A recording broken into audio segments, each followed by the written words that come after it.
Hello students, आज हम देखेंगे यूरोप में राष्ट्रवाद जो कक्षा 10 की पहली चैप्टर है। जानेंगे इसमें कि यूरोप में राष्ट्रवाद कैसे स्टार्ट हुआ था, यूरोप में राष्ट्रवाद क्यों हुआ था, कौन इसमें भूमिका निभाई थी, कौन थे उस समय के राजा जो यूरोप में राष्ट्रवाद के कारण बने। पहला देखेंगे राष्ट्रवाद आखिर कहते किसे हैं। राष्ट्रवाद का सामान्य अर्थ अपने राष्ट्र के प्रति सोच और लगाव या समर्पण की भावना से लगाया जाता है। यानी कि अपने राष्ट्र के प्रति क्या हो, समर्पण हो, उसे क्या कहेंगे, इसी भावना क्या कहेंगे, राष्ट्रवाद कहेंगे। अर्थात राष्ट्रवाद अपने राष्ट्र के प्रति समर्पण की भावना है। ये डिफिनेशन राष्ट्रवाद की है जो 10th में अक्सर पूछी जाती है बोर्ड एग्जाम में। आगे देखेंगे टॉपिक क्या है, राष्ट्रवाद की अवधारणा का जन्म कब और कहाँ हुआ। ये तो जान लिए कि राष्ट्रवाद क्या है, यूरोप में राष्ट्रवाद शुरू हुई थी, लेकिन ये जानेंगे पहली बार राष्ट्रवाद का अवधारणा का जन्म कब और कहाँ हुआ था।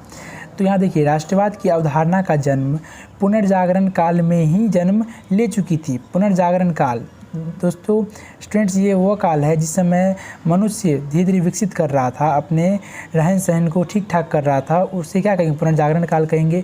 जैसे ही पहले लोग अपने, जैसे मान चलिए पहले लोग क्या करते थे, अपने ज़रूरतमंद के हिसाब से स्थान परिवर्तन कर लिया करते थे अपने वहाँ के संसाधनों का उपयोग करके। फिर जैसे जैसे लोग स्थायी होने लगे, जानवर पालने लगे, खेती करने लगे और उसे अपनी ज़मीन से क्या हुई, लगाव होने लगी, जिस कारण से राष्ट्रवाद की भावना वहाँ से ही जन्म ली थी, पुनर्जागरण काल से ही। ठीक है, परंतु 18वीं और 19वीं शताब्दी में इसका आरंभ फ्रांस की 1789 की महान क्रांति से माना जा सकता है।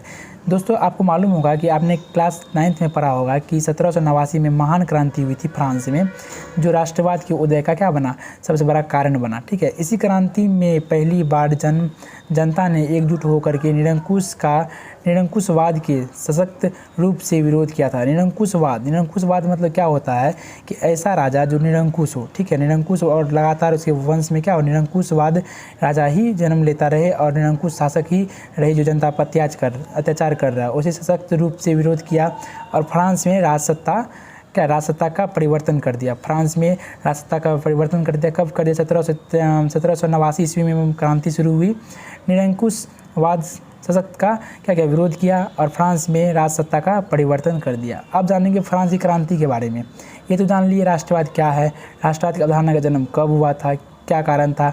अब जानेंगे कि फ्रांस की क्रांति से राष्ट्रवाद की जन्म कैसे हुआ। पहले जानेंगे फ्रांस की क्रांति किसे कहते हैं। ठीक है, अब क्या है फ्रांस की क्रांति, क्या है फ्रांस की क्रांति। चलिए जानते हैं फ्रांस की क्रांति कब हुई थी, 1789 ईस्वी में। कब हुई थी, 1789 ईस्वी में। यहाँ देखिए क्या है, यूरोप में राष्ट्रवाद की स्पष्ट रूप से अभिव्यक्ति सबसे पहले फ्रांस में ही हुई।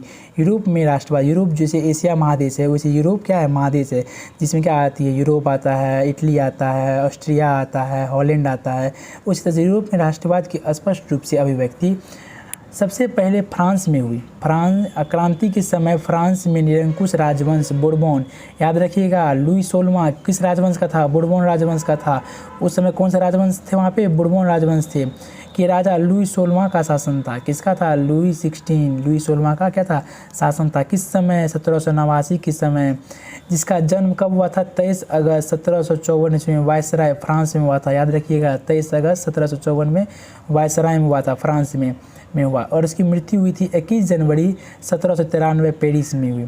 लुई 16वां एक निरंकुश शासक था। याद रखिएगा, लुई 16वां कैसा शासक था, निरंकुश शासक था, जिसके कारण से फ्रांस में लोगों पर अत्याचार किया। जिस कारण से क्या हुआ, वो निरंकुश शासक था और लोगों पे क्या कर रहे थे, फ्रांस के लोगों पे अत्याचार कर रहे थे। अत्याचार के कारण जनता के मन में उभरे गुस्से ने 1789 ईस्वी में एक क्रांति का रूप ले लिया। याद रखिए, कौन से गुस्से ने, जो अत्याचार कर रहा था राजा, कौन था राजा, लुई 16वां, कौन सा राजवंश था, बुरबोन राजवंश का। जन्म कब हुआ था, 23 अगस्त को। गुस्से ने 1789 में क्रांति का रूप ले लिया, जिसके फलस्वरूप जनता ने तानाशाही शासन व्यवस्था को समाप्त कर अपने हाथों में ले लिया। यानी कि सत्ता किसी के हाथों में चला गया, जनता के हाथों में चला गया और वहाँ पे कौन सा शासन आ गया, जनतंत्र आ गया। कौन सा आ गया, जनतंत्र, यानी कि लोकतंत्र आ गया, जनता का शासन आ गया। इस तरह फ्रांसीसी क्रांति का क्या हुआ, अंत हुआ। अब देखिए फ्रांसीसी क्रांति जान ली, फ्रांसीसी क्रांति कैसे शुरू हुई। अब देखेंगे इसके बारे में क्या कारण देखेंगे। उससे पहले मैं आपको बता दूँ, जैसे ही फ्रांसीसी क्रांति हुई, लुई 16वां क्या हुआ, समाप्ति हो गई, उसे सार्वजनिक रूप से फांसी दे दी गई थी। लुई 16वां की समाप्ति हो गई, फ्रांसीसी क्रांति भी खत्म हो गई। अब यूरोप में जो फ्रांस है उस पर शासन करने के लिए कोई तो होना चाहिए ना। तो इसी समय वो निकल के आते हैं नेपोलियन। कौन आते हैं निकल के? नेपोलियन। आगे जानेंगे नेपोलियन के बारे में, ठीक है। वीडियो को पसंद आ रही हो तो वीडियो को लाइक कर दीजिएगा और नोट्स बनाते चलिएगा, जिस तरह से मैं नोट्स बनाया हूँ। क्लास 10th के बोर्ड एग्जाम के लिए काफ़ी इंपॉर्टेंट नोट्स है ये। फ्रांसीसी क्रांति हो गई। अब जानेंगे फ्रांसीसी क्रांति आखिर हुई क्यों, क्या कारण था। कारण को 3 भाग में बांटते, एक राजनीतिक कारण, एक आर्थिक कारण, एक सामाजिक कारण। कौन कारण? राजनीतिक, आर्थिक और सामाजिक। 10th में जब पूछी जाएगी इससे ज़्यादा क्या पूछी जाएगी, फ्रांसीसी क्रांति के क्या कारण थे, वर्णन कीजिए, ठीक है। राजनीतिक कारण पहला देखिए, निरंकुश राजशाही। पहला सबसे बड़ा कारण यही था कि वहाँ का राजा क्या था, निरंकुश था, अत्याचारी था। राज दरबार की विलासतापूर्ण, राज दरबार में रहने वाले लोग क्या करते थे, विलासतापूर्ण जीवन व्यतीत करते थे। प्रशासनिक भ्रष्टाचार, वहाँ की प्रशासन क्या थी, व्यवस्था अच्छी नहीं थी। अत्याचार किया जाता था लोगों पर और भेदभाव भी किया जाता था। अतिकेंद्रित शासन प्रणाली, अतिकेंद्रित क्या है, शासन और प्रशासन। अतिकेंद्रित का मतलब क्या होता है, जैसे मान चलिए अभी हमारे क्या है, प्रधानमंत्री हैं, फिर उससे नीचे क्या हो जाएंगे, मुख्यमंत्री हो जाएंगे, फिर उससे क्या हो जाएंगे, विधायक हो जाएंगे, मुखिया हो जाएंगे। इस तरह से उस समय क्या थे, बस एक राजा ही थे जो न्याय करते थे। आगे देखें क्या है, प्रशासनिक अव्यवस्था, प्रशासन की व्यवस्था अच्छी नहीं थी। न्याय व्यवस्था की दुर्लभता, उस समय क्या थे, न्याय नहीं मिलती थी।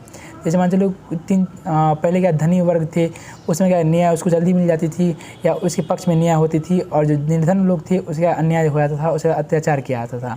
व्यक्तिगत स्वतंत्रता का अभाव था। उस समय क्या थे कि जैसे आपको मालूम होगा कि पहले क्या थे, जाति लेकर के कुछ ज़्यादा ही भावनाएँ उभरती थी, ठीक है।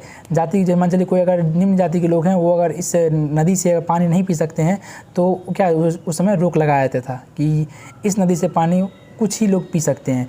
उस तरह से व्यक्तिगत स्वतंत्रता का अभाव था उस समय। अब देखेंगे आर्थिक कारण कि क्या है, अव्यवस्थित अर्थव्यवस्था। जब वहाँ के राजा ही अच्छा नहीं थे, लोग की जनता ही खुश नहीं थी, वहाँ की व्यवस्था कैसी होगी, अर्थव्यवस्था कैसी होगी, अव्यवस्थित होगी। दोषपूर्ण कर व्यवस्था। उस समय क्या थी, दोषपूर्ण कर व्यवस्था थी। क्या थी, दोषपूर्ण कर व्यवस्था, यानी कि सभी से कर समान रूप से नहीं लिया जाता था। वो जानेंगे आप सामाजिक कारण में। सामाजिक कारण में जानेंगे कि क्या है, पादरी वर्ग, कुलीन वर्ग, सर्वसाधारण वर्ग, मध्यम वर्ग। देखिए पादरी वर्ग उसे कहते हैं जो चर्च में रहते हैं, फादर जिसे कहते हैं, क्या पादरी वर्ग कहते हैं। कुलीन वर्ग क्या हुए, थोड़े धनी वर्ग को क्या करते थे, उस समय कुलीन वर्ग करते थे। ये दोनों वर्ग थे, उस समय क्या, दोनों वर्ग से क्या करते थे, कर नहीं लिया करते थे राजा, ठीक है। और ये सर्वसाधारण वर्ग और ये क्या, मध्यम वर्ग, ये दोनों वर्ग से क्या करते थे, कर लिया करते थे, जो एक सामाजिक कारण का क्या बहुत बड़ा रोल निभाया था यहाँ पे कर का, ठीक है।